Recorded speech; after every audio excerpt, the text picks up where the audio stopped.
तो बच्चों हम लोग क्लास 11 फिजिक्स का जो थर्ड चैप्टर है मोशन इन ए प्लेन उसका जो बड़ा हिस्सा है 60-70% वेक्टर्स को 30 मिनट्स के अंदर पूरा रिवाइज करेंगे। और ये वेक्टर आपके लिए जानना जरूरी है क्योंकि 11th में भी काम आता है और 12th में भी हर जगह काम आएगा जहां वेक्टर क्वांटिटीज आएंगी। Very important video for you, ध्यान से देखिएगा। चलिए वीडियो को शुरू करते हैं। वेलकम टू अरविंद एकेडमी, मैं हूं अरविंद सर। मुझे 25 साल से ज्यादा का टीचिंग एक्सपीरियंस है, इसलिए मैं बोलता हूं easy physics with Arvind sir. आसान भाषा में फिजिक्स सीखने के लिए अरविंद एकेडमी चैनल को आप सब्सक्राइब कर लीजिए। चलिए वीडियो को शुरू करते हैं। तो फुल चैप्टर इन 30 मिनट्स जो कि हम लोग बात करेंगे चैप्टर 3 वेक्टर्स का।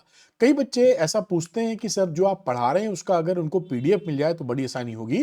तो आप बस डाउनलोड कर लीजिए अरविंद एकेडमी ऐप को, लिंक डिस्क्रिप्शन में मिलेगा और स्टोर सेक्शन में जाइएगा। यहां पर आपको देखिए 11th का फ्री पीडीएफ दिख रहा है। इसमें क्लिक करेंगे तो आपको जो भी पीडीएफ फाइल्स हैं वो अनलॉक हैं, आप डाउनलोड करके अपनी पढ़ाई कर पाएंगे। तो अरविंद एकेडमी ऐप को डाउनलोड कीजिए और स्टोर सेक्शन में जाकर अपनी पीडीएफ को आप चाहे तो ले सकते हैं। शुरुआत करते हैं। देखिए स्केलर्स की बात की जाए तो स्केलर क्वांटिटीज वो होती हैं जिसमें मैग्नीट्यूड होता है, कोई डायरेक्शन नहीं होता। और वेक्टर्स क्वांटिटीज को आप जानते ही, मैग्नीट्यूड, डायरेक्शन। और तीसरी बात कि वेक्टर क्वांटिटी उन्हीं को बोलते हैं जो वेक्टर लॉ को फॉलो करे। जैसे करंट की बात की जाती है तो करंट में आप यहां पर डायरेक्शन भी दिखाते हैं और I बराबर 2 एम्पियर भी लिखते हैं। तो मैग्नीट्यूड भी है एंड डायरेक्शन भी है, लेकिन फिर भी ये एक वेक्टर क्वांटिटी नहीं है क्योंकि वेक्टर क्वांटिटी होने के लिए वेक्टर लॉ फॉलो होनी चाहिए। वेक्टर लॉ कौन सा? जो ट्रायंगल लॉ है ना, वो समझ लीजिए फॉलो होना चाहिए। अभी बात करेंगे। तो डिस्प्लेसमेंट, वेलोसिटी, एक्सेलरेशन, ये सारी क्वांटिटीज कैसी हैं?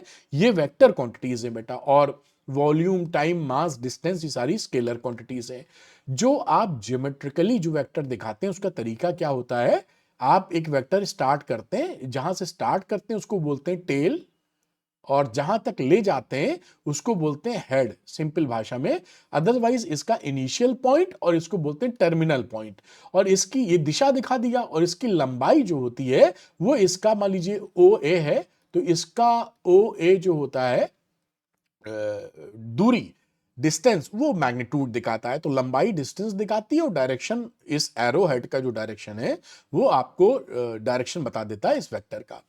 पोजीशन वेक्टर, कोई भी चीज कहीं पर है, जैसे पॉइंट पी है यहां पर, इस पॉइंट पी का पोजीशन वेक्टर कहां होगा? तो जैसे मान लीजिए ये एक्सेस बनी हुई है, ये कोई एक्सेस है, एक्स एक्सेस है, वाई एक्सेस है, और आप कहना चाहिए कि भैया ये कोई पॉइंट क्यू है, इसका पोजीशन वेक्टर बताओ। तो आप सिंपली क्या करेंगे, एक ओरिजिन से आप एक वेक्टर ड्रॉ कर देंगे क्यू तक, और ये जो ओ क्यू वेक्टर है ये पोजीशन वेक्टर है, ये क्यू पॉइंट का है ना। बस इतनी सी बात होती है। ध्यान रखिएगा, जो पोजीशन वेक्टर होता है वो हमेशा उसका जो टेल होता है ना ओरिजिन पे होता है। टेल का मतलब ये पूंछ, इसकी स्टार्टिंग पॉइंट, इनिशियल पॉइंट हमेशा ओरिजिन पे होगा, तभी ये पोजीशन वेक्टर बनेगा। डिस्प्लेसमेंट वेक्टर, क्योंकि आप लोग ये इस्तेमाल बहुत ज्यादा करते हैं, वरना इसके बिना इस्तेमाल के तो गाड़ी बढ़ ही नहीं पाएगी। तो अगर कोई पार्टिकल इनिशियली पी पॉइंट पर है और आफ्टर टाइम टी या कुछ समय बाद क्यू पॉइंट पे चला जाता है, शुरू में पी में था अब क्यू में चला गया, तो डिस्प्लेसमेंट, ये जो ओपी है ना ये पोजीशन वेक्टर है पी का, और क्यू जो पॉइंट है ये ओ क्यू इसका पोजीशन वेक्टर है।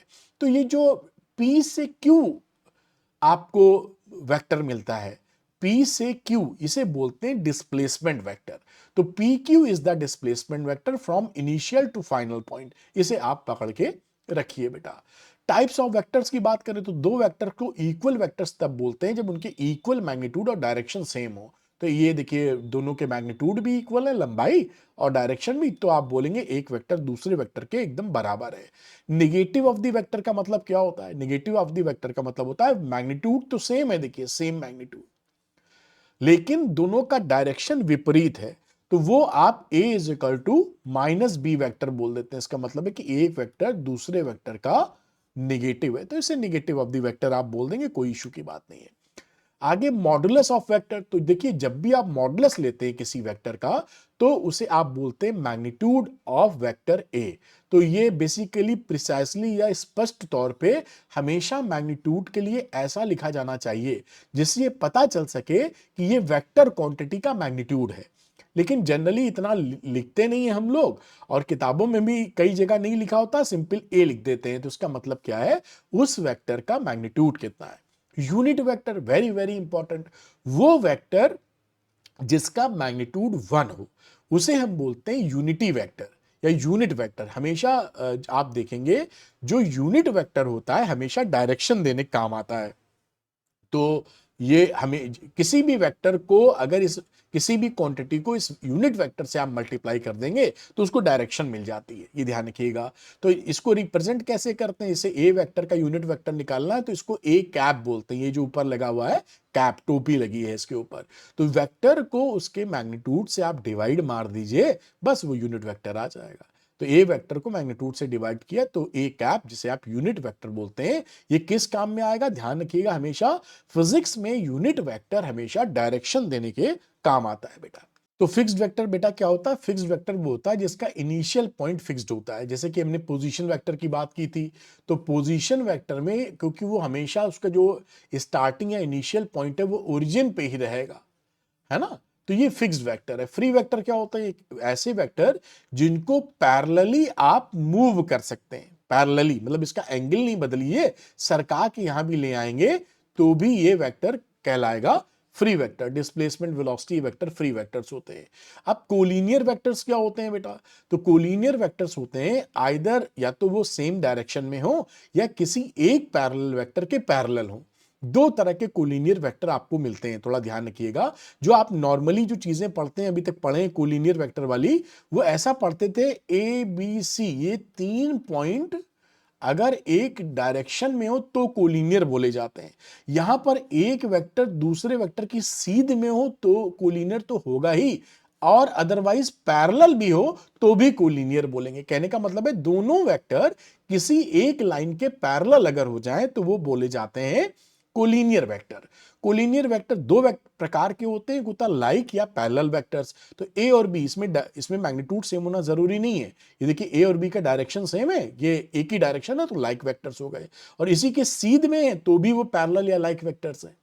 अनलाइक का मतलब है एक दूसरे के एंटी पैरेलल, विपरीत दिशा में है, या ऐसे, तो इसको भी बोलते हैं कोलिनियर वेक्टर। ये भी कोलिनियर है और ये भी कोलिनियर है, तो ये कोलिनियर वेक्टर हो गया बेटा। अब कोप्लेनर वेक्टर वो वेक्टर होते हैं जो वेक्टर्स एक प्लेन में मिलते हैं, जैसे कि मैं लिख रहा हूं इस प्लेन में, तो कोप्लेनर वेक्टर हो गया।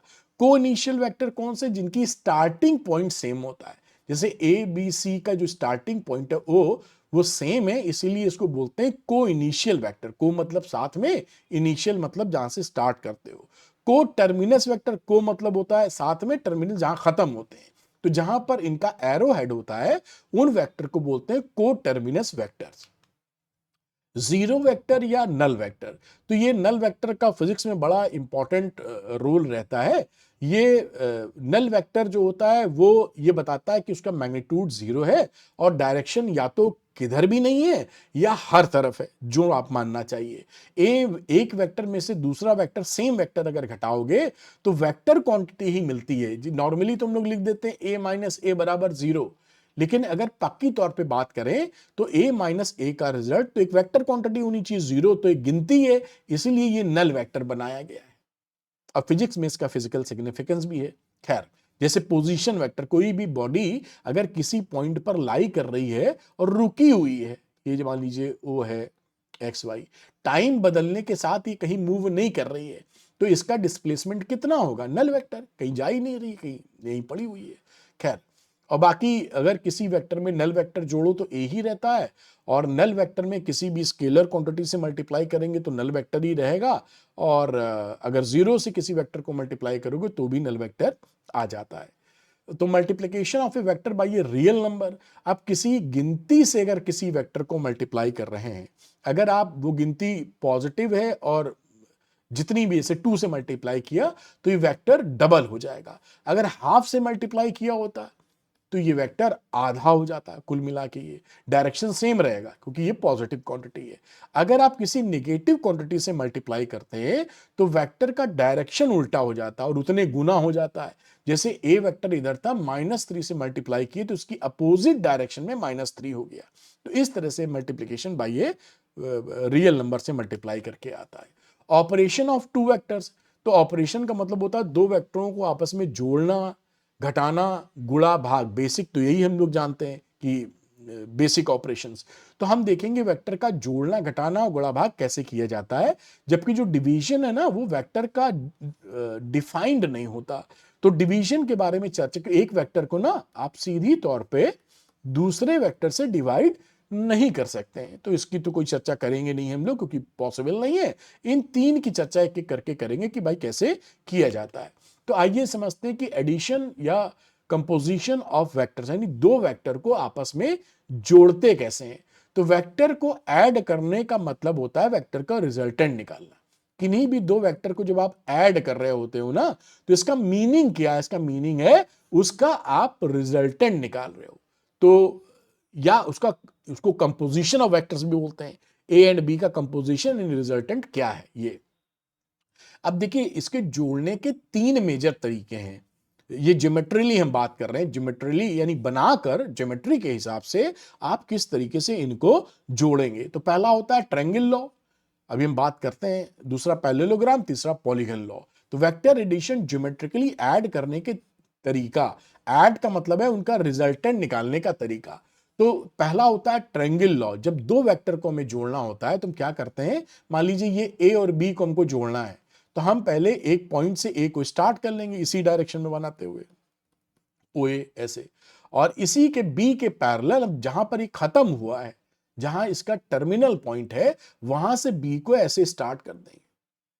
तो ये बी वेक्टर हो गया, रोक दिया। उसके बाद ओ से यहां तक एंड वाले पॉइंट को मिला दीजिए, this is the are resultant, जिसको आप ए प्लस बी बोलोगे। ये जो इसे बोलते हैं ट्रायंगल लॉ ऑफ वेक्टर्स, ये दो वेक्टरों को जोड़ने के काम में आता है। तो ये ट्रायंगल लॉ ऑफ वेक्टर्स हो गया। और कोई क्वांटिटी अगर इस ट्रायंगल लॉ को फॉलो नहीं करती ना, तो वेक्टर क्वांटिटी कहलाती नहीं है। तो वेक्टर क्वांटिटी कहलाने के लिए मैग्नीट्यूड डायरेक्शन के साथ वेक्टर लॉ फॉलो होना चाहिए। अब दूसरा एक्सटेंशन ऑफ ट्रायंगल लॉ, इसी ट्रायंगल लॉ को थोड़ा एक्सटेंड कर दिया गया है, तो उसे बोलते हैं पैरेललोग्राम लॉ। तो ये देखिए parallelogram of law of vector addition. इसमें क्या बोला जाता है कि दो, अगर ए और बी को हमको जोड़ना है, तो अगर हम ए और बी को किसी पैरेललोग्राम की एडजेसेंट, एडजेसेंट मतलब जो लगी हुई साइड्स होती हैं, एडजेसेंट लाइट्स, एडजेसेंट साइड से रिप्रेजेंट कर सकें, तो उसका डायगोनल पैरेललोग्राम पर जो कि उस एडजेसेंट साइड से पास हो रहा है, वो उसका रिजल्टेंट होता है। यानी अगर इस पैरेललोग्राम की दो साइड्स ए और बी जो कि एडजेसेंट है, उनको साइड्स को ए और बी वेक्टर से हम रिप्रेजेंट कर सके, तो ये जो डायगोनल है जो ओ से पास हो रहा है, ये इसका रिजल्टेंट हो जाएगा। इसे बोलते हैं पैरेललोग्राम लॉ। ये जो लॉज हैं ये ज्योमेट्री बनाकर, यानी बनाने के बाद ही आप रिजल्टेंट निकाल पाएंगे। तीसरा लॉ होता है पॉलीगन लॉ। क्योंकि अब चक्कर ये होता है कि मान लीजिए दो वेक्टर के लिए तो हमने बात कर दी ट्रायंगल लॉ की और पैरेललोग्राम लॉ की, दो की जगह मान लीजिए तीन वेक्टर हो, चार वेक्टर हो, पांच वेक्टर हो, तो कैसे जोड़ेंगे? तो कितने भी वेक्टर जोड़ने के लिए आपके काम आता है पॉलीगन लॉ। ये क्या बोलता है, जैसे ए बी सी डी चार वेक्टर जोड़ना है, तो जैसे ट्रायंगल लॉ का फॉर्मेट है वैसे ही स्टार्ट करो। एक पॉइंट से आप स्टार्ट करो, यहां से यहां तक देखिए, आप चाहो तो मैं बना के दिखाऊं, जैसे ओ बनाया और ये यहां तक ए वेक्टर आपने बनाया, ये पी पॉइंट तक चला गया। बी, इसी के पैरेलल आपने यहां पर ऐसे बी वेक्टर बना दिया, दिस इज बी वेक्टर, और मान लीजिए ये क्यू पॉइंट तक पहुंच गए। फिर ये सी वेक्टर है, इस सी वेक्टर को इसके आगे आप ऐसे ऐसे बढ़ा दीजिए, दिस इज सी वेक्टर। ये मान लीजिए ये सी वेक्टर और ये एस पॉइंट है, उसके बाद डी है, और इसको आप ऐसे बना दीजिए डी वेक्टर, ये डी वेक्टर सारे, मतलब एक वेक्टर बनाया जहां खत्म हो रहा वहां दूसरा स्टार्ट करिए, तीसरा। अब जहां तक बनाने थे, ये मान लीजिए चार वेक्टर हमने बना लिए, चार की जगह मान लीजिए 10 होते तो बना देते। उसके बाद रुक जाएंगे और क्या करेंगे कि जहां से शुरू हुए थे उसको हम फाइनल वाले पॉइंट से ऐसे मिला देंगे, और ये जो है this is the resultant vector. Resultant का मतलब क्या हो गया, ये सबका सम है, A plus B plus C plus D, ऐसे। तो ये पॉलीगन लॉ बड़े काम का लॉ है, ये कितने भी वेक्टर को जोड़ सकता है, केवल दो नहीं 20 वेक्टर को भी जोड़ सकता है, और कितने भी वेक्टर को, तो ये पॉलीगन लॉ हो जाता है। अब प्रॉपर्टीज ऑफ वेक्टर एडिशन, अगर दो वेक्टर को ए प्लस बी वेक्टर कर रहे हैं तो बी प्लस ए के बराबर होता है, इसको बोलते हैं, ये कॉम्यूटेटिव लॉ को फॉलो करता है vector law. a plus B plus C है तो a plus B plus C लिख सकते हैं। ये एसोसिएटिव लॉ को भी फॉलो करता है, इसको ध्यान रखिए जिससे कोई दिक्कत ना आए आपको। अब क्या होता है, अभी हमने बात की थी कि ज्योमेट्रिकल मेथड, हर जगह ज्योमेट्री बना पाना मुश्किल होता है, कहां तक लाइन स्केल लेके भिड़े रहेंगे। तो फॉर्मूले वाला मेथड देते हैं जिसे बोला जाता है फिजिक्स की भाषा में एनालिटिकल मेथड, यहां कहीं लिखा होगा ये एनालिटिकल मेथड। एनालिटिकल मेथड का मतलब फॉर्मूला लगा के सीधे निकालने वाला मेथड बेटा। तो यहां पर देखिए, अगर आपके पास कोई दो वेक्टर्स हैं, जो वेक्टर p एंड q है, जैसे ये p वेक्टर है और आपके पास q वेक्टर है, और इन दोनों के बीच का जो एंगल है वो थीटा है, तो उसका जो मैग्नीट्यूड है इन दोनों का रिजल्टेंट का वो r होता है under root P square plus Q square plus 2pq cos theta. और क्योंकि जो रिजल्टेंट आएगा वो भी एक वेक्टर क्वांटिटी है, तो वो किस डायरेक्शन में है ये जानने के लिए हम ये फॉर्मूला और लगाते हैं, tan beta is equal to Q sine theta upon P plus Q cos theta. तो ये जो बीटा है वो एंगल बताता है फ्रॉम पी वेक्टर। ये देखिए, जो पी वेक्टर से ये रिजल्टेंट कितने एंगल पे है, बीटा एंगल पे। तो ये जो रिजल्टेंट निकाला गया है इसका मैग्नीट्यूड, ये इसकी लंबाई, तो हमें इस फॉर्मूले से आ गई, और इसकी जो डायरेक्शन है वो इससे आ गया। तो ये दो चीजें इस तरीके से आप, ये फॉर्मूला वाला एनालिटिकल मेथड है। अगर ये दो पी एंड क्यू वेक्टर आपस में 90 डिग्री पर हो जाते हैं तो ये टर्म खत्म हो जाता है। तो सिंपली आप क्या कर सकते हो, रिजल्टेंट अगर यहां पी एंड क्यू नॉर्मल है तो R is equal to under root P square plus Q square, और टेन बीटा निकालना हो तो क्यू बाई पी, इस तरीके से आप निकाल सकते हैं अगर परपेंडिकुलर डायरेक्शन में है तो। एंगल बिटवीन टू वेक्टर्स, ये ध्यान रखिएगा, कई बच्चे गलती करते हैं, क्योंकि वेक्टर के बीच का जो एंगल लिया जाता है वो फ्रॉम टेल टू टेल, यानी पूंछ से पूंछ का एंगल, यहां ये एंगल चाहिए होता है। अगर कोई जैसे ये बनाया है, एक वेक्टर ऐसे बनाया है, और आप कोई बच्चा अगर ये एंगल लेने लगे, ये थीटा, तो सही है, लेकिन कोई अगर ये एंगल ले जाए थीटा डैश तो वो गलत हो जाएगा। ये ध्यान रखिएगा, ये ए हो गया, ये बी हो गया, क्योंकि हमें चाहिए पूंछ से पूंछ। इसकी पूंछ यहां है और ये डायरेक्शन इधर बनाओ, तो इसके डायरेक्शन से, यानी इसकी पूंछ इधर रहेगी तो डायरेक्शन से आप ये थीटा एंगल लेंगे, पूंछ से पूंछ। ये नहीं कि इसके हेड से ले लें, हेड से ले लिया इसको ना, इसको आप क्योंकि इसको सरका सकते हैं, तो हमेशा इस बात का ख्याल रखिएगा जिससे कि गलती ना हो। अब सब्सट्रैक्शन बिटवीन, देखिए जोड़ने का मेथड हमने सीख लिया है। अब घटाने का क्या होता है, देखिए जोड़ना ही एक प्रकार से घटाना, ये मैंने नीचे लिखा है फिर भी लिखता हूं, कहीं पर अगर a माइनस बी करना है तो इसको आप a प्लस माइनस बी तो लिख सकते हैं ना, इसमें क्या दिक्कत है, कोई दिक्कत नहीं। तो हम a में माइनस बी जोड़ रहे हैं ऐसा सोचेंगे, तो जैसे a प्लस बी करते हैं तो a प्लस बी लिखते हैं। अब हमें a माइनस बी करना है तो पहले a खींचिए, b इस डायरेक्शन में था तो हमको माइनस बी जोड़ना है, तो b का उल्टा माइनस बी हम बना लीजिए और उसी को ट्रायंगल लॉ से a माइनस बी यानी a प्लस माइनस बी कर दीजिए, तो ये माइनस बी आ गया। तो subtraction is just like addition, a plus minus B, बस b को माइनस बी करके ट्रायंगल लॉ या जो भी लॉ आपने पढ़े टोक दीजिए। अगला, orthogonal triad of unity vectors या यूनिट वेक्टर्स, आई जे के बारे में आप जानते हैं। आई कैप वेक्टर होता है unit vector along positive X direction, J cap होता है unit vector positive Y direction में, और के कैप होता है unit vector in plus Z direction. इन सबका जो मैग्नीट्यूड है 1 होता है, और ये हमेशा डायरेक्शन देने के काम आते हैं, तो ये पकड़े रहिएगा आई जे के। अब rectangular component of A vector in 3D, अगर मान लीजिए कोई एक्स वाई जेड, कोई यहां पर पॉइंट्स लिखे हुए है ना, किसी पॉइंट के कोऑर्डिनेट्स, जैसे मैं एग्जांपल ले लेता हूं खट से, मान लीजिए इसी पी के लिखे हुए हैं 2 3 4, तो ये जो पोजीशन वेक्टर है वो ओपी कितना हो जाएगा, ये दो जो लिखा है एक्स वाला फैक्टर है तो इसे लिखेंगे 2i, ये y वाला फैक्टर है तो 3j, और z वाला फैक्टर है 4 तो 4k। ये जो आपका OP है ये आपका पोजीशन वेक्टर है, और इसका अगर मैग्नीट्यूड निकालना पड़ जाए तो मैग्नीट्यूड निकाला जाता है, देखिए X square plus Y square plus Z square, यानी OP का कहीं पर मैग्नीट्यूड निकालना हो तो आप x वाले का 2 square plus 3 square plus 4 square कर दीजिए, जो रिजल्ट आ रहा होगा वो उसका मैग्नीट्यूड हो जाएगा। तो कोई भी पोजीशन वेक्टर अगर xi plus yj plus Z के में लिखा है, इसको बोलते हैं रेक्टेंगुलर कंपोनेंट्स के फॉर्म में लिखना, तो इसका जो मैग्नीट्यूड होता है वो under root X square plus Y square plus Z square के फॉर्म में लिखा जाता है। अब आता है स्केलर या डॉट प्रोडक्ट, तो अब देखिए जोड़ना घटाना सीख चुके हैं, गुणा भाग की बात थी, भाग तो होता नहीं। मल्टीप्लिकेशन दो प्रकार के होते हैं वेक्टर के, एक स्केलर प्रोडक्ट, एक वेक्टर प्रोडक्ट। अभी हम स्केलर प्रोडक्ट या स्केलर या डॉट प्रोडक्ट की बात कर रहे हैं। तो दो वेक्टर्स को जब आपस में मल्टीप्लाई किया जाता है और उसका रिजल्ट अगर हमारा स्केलर क्वांटिटी है तो उसको स्केलर प्रोडक्ट बोलते हैं या डॉट प्रोडक्ट बोलते हैं। तो कोई भी वेक्टर ए डॉट बी लेंगे तो ए बी कॉस थीटा लिखते हैं। यहां पर जो थीटा होता है वो दो एंगल बनते हैं इसे ए बी में, एक इधर वाला एक पीछे वाला। तो हमेशा छोटा एंगल लेते हैं सिंपल भाषा में, अदरवाइज मैथमेटिकली थीटा की वैल्यू 180 डिग्री से कम होनी चाहिए। सिंपल मैं ऐसे बताऊंगा तो ज्यादा आसान लगता है। देखिए ए इधर है और मान लीजिए हमने बी ऐसे बना दिया, तो अब हमारे पास ये एक एंगल मान लो 90 है, ये 90 है, और दूसरा ये कितना इधर वाला एंगल है 270 होगा। तो आपको कौन सा एंगल लेना है, ये कि ये दोनों में जो छोटा हो 90 डिग्री लेना। सिंपल सी बात। तो ए बी के बीच का छोटा एंगल पकड़ना है, यहां मैंने लिख भी दिया है। ये सरल लगता है तो मैथमेटिकली ऐसे मामला। अब कुछ प्रॉपर्टीज स्केलर प्रोडक्ट की, A dot B is equal to B dot A. Scalar product competitive in nature होता है। Scalar product distributive over addition होता है। A dot B plus C का मतलब है A dot B plus A dot सी।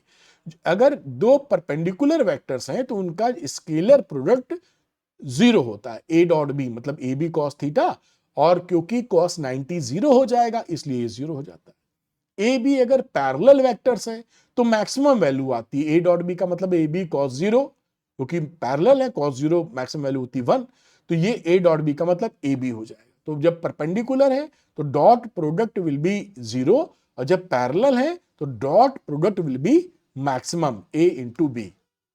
और अगर एक दूसरे के एंटी पैरेलल हैं, ये देखिए अपोजिट डायरेक्शन में, तो आपका मैक्सिमम निगेटिव आता है, माइनस ए बी मैक्सिमम होता है, माइनस कर दो। स्केलर प्रोडक्ट में वेक्टर अपने से ही ले लो, अगर ए का ए से हम डॉट प्रोडक्ट ले रहे हैं तो क्या मिलेगा, उसी वेक्टर के मैग्नीट्यूड का स्क्वायर। वो एक स्पेशल केस है ए डॉट बी का। तो ए डॉट ए कर दोगे तो A dot A cos theta यानी ए स्क्वायर आ जाएगा।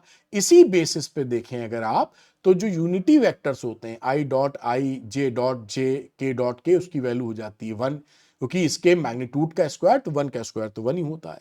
और क्योंकि ये ऑर्थोगोनल है, 90 डिग्री पर है, तो इनका डॉट प्रोडक्ट जीरो होता है, क्योंकि जो वेक्टर्स 90 डिग्री पर होते हैं उनका डॉट प्रोडक्ट आपका जीरो आने वाला है। तो ये भी काम हो गया।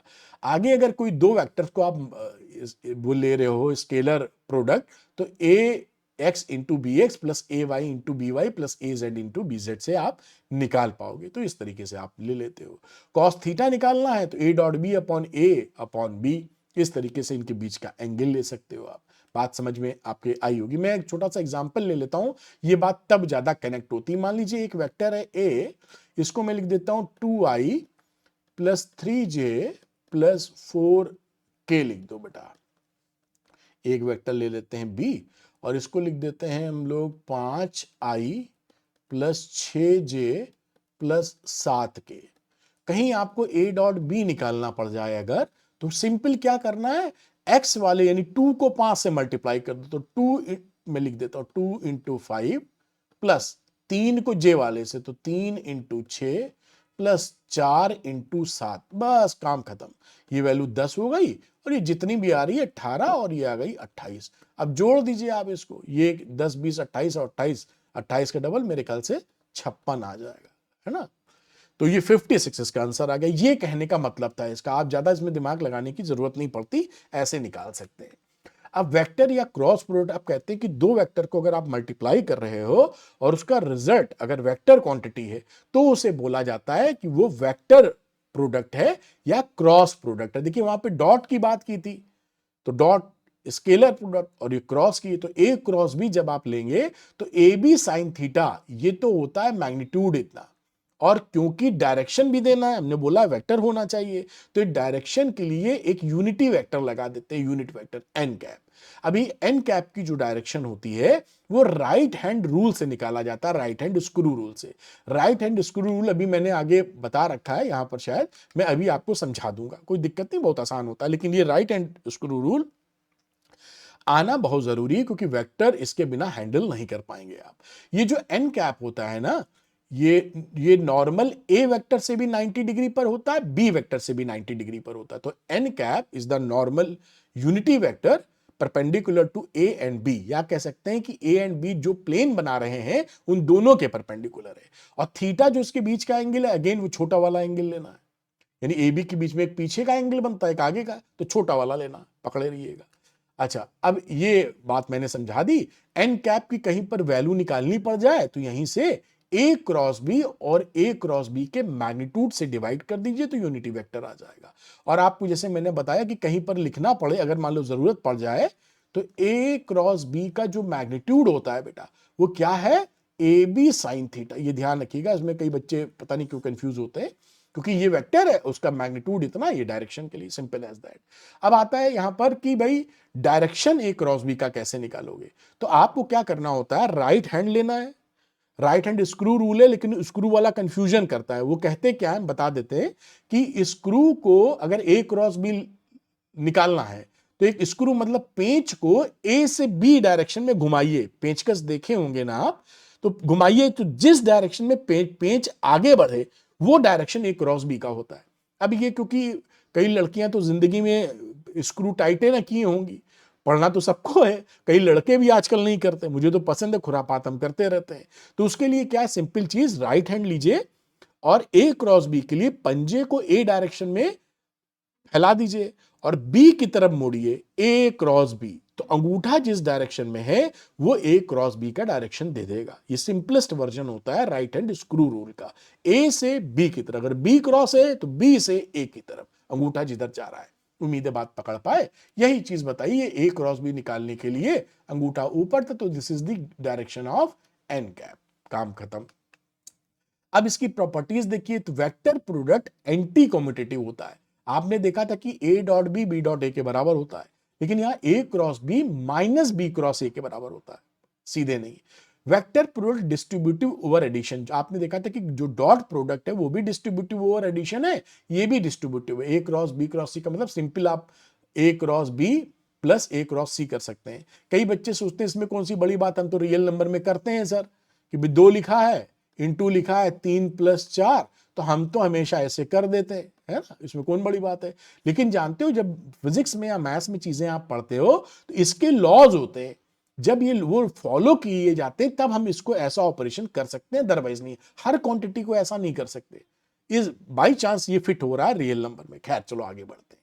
अब वेक्टर प्रोडक्ट टू पैरेलल और anti parallel vector is a null vector. अगर दो पैरेलल वेक्टर्स का अगर आप क्रॉस प्रोडक्ट ले लें तो उनके बीच का एंगल 0 होता है, तो ए क्रॉस बी की वैल्यू या थीटा 90 हो या 180 है, तो दोनों की वैल्यू शून्य आ जाएगी, क्योंकि साइन 0 या साइन 180 डिग्री 0 ही होता है। दूसरा कि अगर हम वेक्टर प्रोडक्ट ऑफ वेक्टर अपने का ही, देखिए डॉट प्रोडक्ट लेते थे तो ए स्क्वायर था, अगर क्रॉस प्रोडक्ट लोगे तो नल वेक्टर आ जाता है। तो ये भी पकड़े रहिए, आई क्रॉस आई नल वेक्टर, अपने से लेंगे तो नल, और आई डॉट आई का मतलब 1 हो रहा था। ये इसलिए लिख दिया है जैसे आपके दिमाग तक ये बात बेटा अच्छे से पहुंच जाए। अब ये प्रॉपर्टीज ऑफ वेक्टर एडिशन में अगर आप चलते हो एंटी क्लॉकवाइज, ये आई जे के, तो आपको पॉजिटिव रिजल्ट मिलते हैं। I cross J is equal to K, यानी आई को जे से करोगे मल्टीप्लाई तो आप के पहुंच जाओगे पॉजिटिव, के को आई से करोगे तो जे कैप पहुंच जाओगे, और जे को के से करोगे तो आई पॉजिटिव। इस तरह से याद रखिए। और अगर उल्टा चलोगे तो नेगेटिव रिजल्ट आता है, यानी आई को के से करोगे तो माइनस जे मिल जाए। इसको याद रखिए, कई बच्चों को याद रहता है, और डॉट प्रोडक्ट तो 0 होता ही है। अब आगे साइन थीटा निकालना है तो A cross B upon A B लिख दिया जाता है। अगर दो वेक्टर्स 90 डिग्री पर है, ऑर्थोगोनल है, म्यूचुअली परपेंडिकुलर वेक्टर्स हैं, तो म्यूचुअली परपेंडिकुलर अगर वेक्टर है तो क्रॉस प्रोडक्ट अगर ले रहे हैं तो मैक्सिमम ए बी निकल आता है, यानी ए क्रॉस बी का मतलब ए बी, और ये ईटा वैल्यू हो गई, मैग्नीट्यूड कितना हो जाएगा, ये हो जाएगा ए बी के बराबर। पकड़िएगा, और वेक्टर परपेंडिकुलर है और डॉट प्रोडक्ट ले रहे हैं तो 0। अब अगर आपको, जैसे हमने बताया था कि ए डॉट बी निकालने का बहुत सरल तरीका था कि आई जे के को कंपोनेंट फॉर्म में आई वाले का आई से, जे वाले का जे से, के वाले के से मल्टीप्लाई कर दो। अब जब आपको क्रॉस प्रोडक्ट लेना होता है तो थोड़ा सा डिटर्मिनेंट मेथड को नॉर्मली यूज किया जाता है। इसे ये जो ये मॉडुलस नहीं है, ये दो डंडे जो है ये डिटर्मिनेंट बोले जाते हैं। ये स्क्वायर मैट अभी वो सब जानने की जरूरत नहीं है, आपको इतना ही पकड़ लीजिए। अब इसका कैसे इसको ओपन करते हैं, इसकी वैल्यू कैसे निकालते हैं, ये हम आपको बता देते हैं एक एग्जांपल लेकर, तो आप ज्यादा समझ पाएंगे। देखिए लिखा है prove that the vectors A and B are parallel. तो ए एंड बी को अगर पैरेलल शो करना है तो हम ए क्रॉस बी को अगर हम नल वेक्टर शो कर दें तो हमारा काम बराबर बैठ जाएगा, क्योंकि अगर पैरेलल वेक्टर्स होते हैं तो ए क्रॉस बी की वैल्यू 0 आती है। ठीक, तो if A is parallel to B the A cross B 0 होना चाहिए। अब ए क्रॉस बी में हम एक डिटर्मिनेंट बनाते हैं। कैसे बनाते हैं? पहले आई जे के लिख लीजिए, फिर आई के साथ वाला जो ये कंपोनेंट है 2, ये देखिए यहां लिख दिया, फिर जे के साथ वाला -3 यहां लिख दिया, और के के साथ वाला -1 यहां लिख दिया। इसी तरह इसके कोफिशिएंट आई जे के -6, 9 और +3 ऐसे पुट कर दीजिए। तो ये क्या हो गया? फॉर्मेशन ऑफ डिटर्मिनेंट, है ना। अब इसकी वैल्यू निकालने की बात आती है, तो आप शुरू में जो पहली रो है, ये ऐसे बेड़ी वाली रो होती है, हॉरिजॉन्टल वाली खड़ी वाली कॉलम, तो ये रो में एक पहले को प्लस दे दो, दूसरे को माइनस, तीसरे को प्लस, ऐसे असाइन कर दो। फिर क्या करो, इसको प्लस आई को कॉपी कर लो, सिंपल, और उसके बाद इससे जाने वाला रो और इससे जाने वाला कॉलम भूल जाओ, डिलीट कर दो, केवल ये 4 बचे। अब इन चारों को क्रॉस मल्टीप्लाई करके, यानी इस 3 का -3 से, ये देखिए 3 का -3 से, फिर बीच में माइनस, और 9 का -1 से, ऐसे करके लिख दो। अगली बात करते हैं, अब ये प्लस आई हो गया, अब ये माइनस जे कॉपी कर दो, इसको माइनस जे यहां मैंने कॉपी कर दिया। अब इससे जाने वाला रो और इससे जाने वाला कॉलम भूल जाओ, ये 4 भाई साहब बचे, इनका क्रॉस मल्टीप्लिकेशन करके लिख दो, 3 का 2 से, फिर माइनस बीच में, -6 का -1 से, काम खत्म। अब ये तीसरे खिलाड़ी बचे प्लस के कॉपी कर दो यहां पर, ये देखिए प्लस के। अब इससे जाने वाला रो और कॉलम भूल जाओ, ये रो भूल गए, ये कॉलम भूल गए, ये 4 एलिमेंट बचे। अब इसका क्रॉस मल्टीप्लाई कर दो, 9 का 2 से, -6 का -3 से, बीच में माइनस साइन, तो 9 का 2 से माइनस साइन, और ये -6 का -3 से। अब यहां पर सिंपली इसको सॉल्व करना है। देखिए सॉल्व करने की तरफ बढ़ जाइए, कोई बड़ी बात नहीं। तो ये -3 का 3 से किया तो -9, 9 का -9 से किया तो -9, और माइनस था ही तो +9 हो गया। ये दोनों कटा, 0 आ गया। 3 दूनी 6, ये लिखा हुआ है, और ये -6 का -1 तो 6, और माइनस लगा है तो -6 -6 0। इसी तरीके से 18, ये +18, माइनस लगा तो -18। तो ये तीनों फैक्टर देखिए, ये तीनों फैक्टर क्या हुए? 0। तो 0 इंटू आई कैप -0 इंटू जे कैप प्लस 0 इंटू के कैप, यानी आ गया नल वेक्टर। यानी आपने प्रूफ कर दिया कि A cross B is equal to null vector, यानी A is parallel to B. तो आपने क्रॉस प्रोडक्ट निकालना सीख भी लिया, और साथ में ये भी जान गए कि ऐसे सवालों को कैसे करते हैं। पूरा मैंने आपको रिवाइज करा दिया है। अब कई बच्चों को अगर दिक्कत होती है फिजिक्स में, तो इजी फिजिक्स पढ़ने के लिए द्रोणा आप ले सकते हैं। इसके अंदर काफी कुछ है, पूरा एनसीईआरटी का सोल्यूशन है, सारे वीडियो लेक्चर्स हैं पूरे सिलेबस के, और असाइनमेंट्स वगैरह है, तो आपको बड़ी हेल्प मिल सकती है द्रोणा में। एकदम आसान भाषा में फिजिक्स आप समझ में आएगी।